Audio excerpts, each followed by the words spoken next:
সকল রাজনৈতিক দলের উদ্দেশ্যে একটি কথাই বলবো, এই যে জেনারেশন, এই জেনারেশনকে ভয় করুন।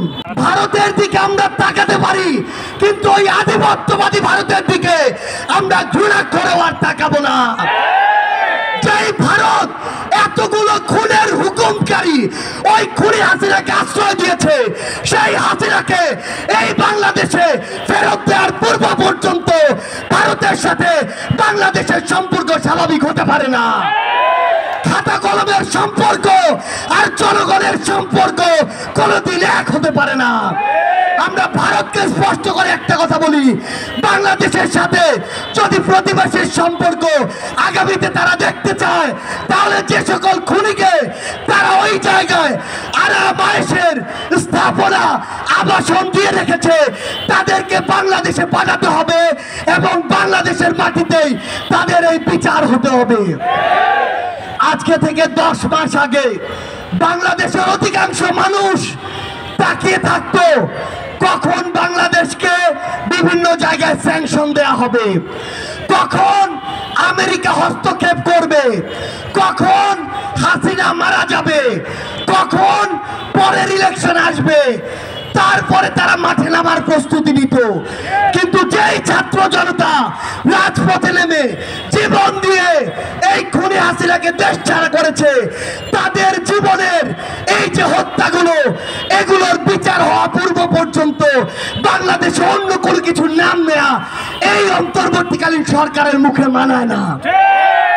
রাজনৈতিক দলগুলো আজকে সময়ের বিবেচনায় প্রতিযোগিতায় নেমেছে, আগে সংস্কার নাকি আগে নির্বাচন। মাথায় স্পষ্ট করে ঢুকিয়ে রাখুন, সংস্কার নাকি নির্বাচন, এই খেলা বাদ দিয়ে প্রতিযোগিতায় নামুন যে সবার আগে হতে হবে এই হত্যাকাণ্ডের বিচার। যেই তাপস নানক কাদেরদের প্রত্যক্ষ মদদে এই বাংলাদেশে খুনি হাসিনার হুকুমে এবং ভারতের প্রেসক্রিপশনে এই পিলখানা হত্যাকাণ্ড হয়েছে, শাপলায় হত্যাকাণ্ড হয়েছে, জুলাইয়ের হত্যাকাণ্ড হয়েছে, সেই হত্যাকাণ্ডের বিচার হওয়ার পূর্ব পর্যন্ত এই বাংলাদেশে অন্য কোনো কিছু কখনোই প্রাসঙ্গিক হতে পারে না।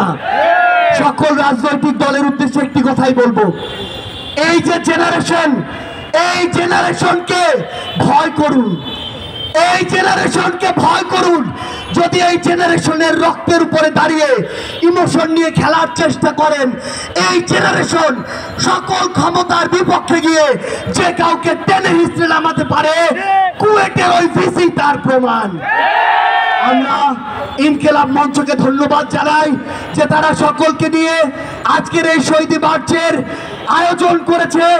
এই মঞ্চের সকল শহীদ পরিবার, সামনে থাকা সকল আহত যোদ্ধাকে সামনে রেখে একটি কথাই বলি, এই অন্তর্বর্তীকালীন সরকারের সবচেয়ে বড় লেজিটিমেসি হচ্ছে এই শহীদরা, এই শহীদদের হত্যার বিচার করার পূর্ব পর্যন্ত এই অন্তর্বর্তীকালীন সরকার যদি অন্য কোনো কিছুর চিন্তা করে, তাহলে তারা তাদের সারা জীবনের এই রক্তের দায়বদ্ধতা কখনো এড়াতে পারবে না।